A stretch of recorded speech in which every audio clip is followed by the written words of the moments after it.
Hello Forest Cresters, I hope you're enjoying all this lovely spring sunshine that we're having at the moment.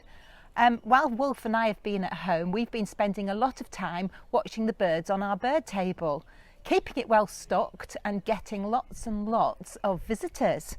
So today I thought we could make two little things to add to our bird table. Some of you may have done them before, but it might remind you, and others perhaps it's something new that you can try yourself. So the first one we're going to make is a hedgehog, an apple hedgehog, using an old apple that I found in the fruit bowl that I know none of my children are going to eat. I've cut it in half. You might need to ask Mum to help you do that, but most of you should be able to do that yourself.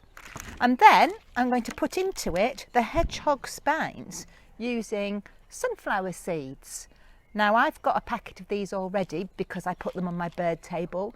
You might have some at home, or maybe Mummy can get some for you.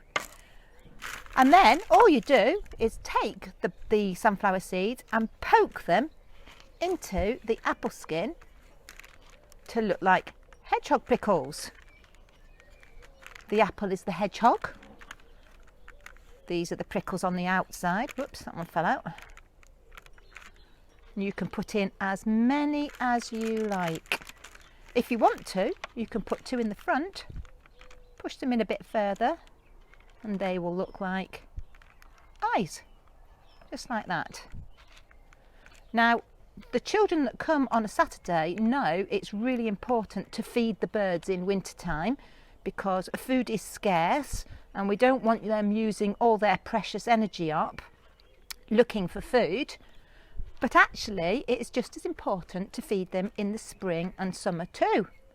That way, the mummies can eat the food that's really easy for them to find, and they can use their energy to go looking for fresh things that they will then give to their babies to make them big and strong.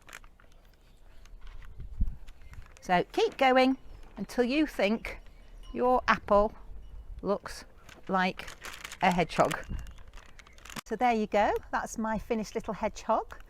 The birds will have a lovely time picking out the sunflower seeds, and when they've eaten those, they'll enjoy the apple as well.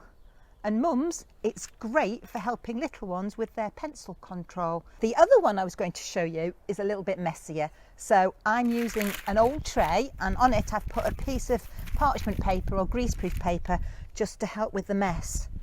When I was out on my walk, I picked up a stick and I've tied a piece of wool to the stick.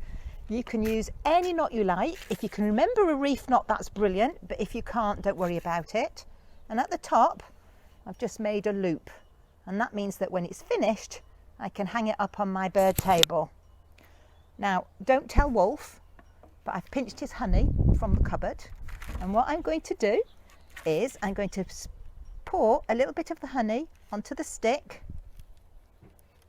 just a bit, and use a knife to spread it out, just like that. And the bits that have fallen onto the tray I'm going to scoop up so I'm not wasting any, and spread that on as well. Oops.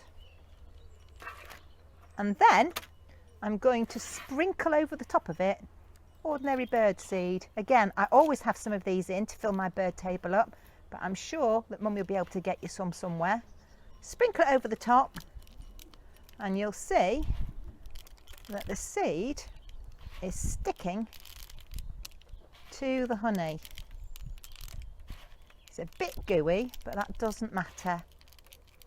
Keep going until all the honey is covered. You'll probably find it sticks to your fingers as well. And when you think that it's all covered up, you can either put it in the fridge for a little while for the honey to set, or hang it straight up on your bird table for the birds to have a very, very tasty treat. Have a great time, and don't forget to show us any pictures of you making your own bird food. We'd love to see them. Bye! So welcome to the second week of Virtual Forest School, and this week we're talking about the birds in the garden. So you'll remember that we've occasionally had to go at sit spots in the forest where we sit really still listen and look for the animals, and in particular look for the birds. Well, of course you can do that in the garden as well. In fact, it's probably even easier here. Of course, you don't get many birds around when you've got a cat. However, we have got a bird table and we've had lots of birds coming to feed on it during the week.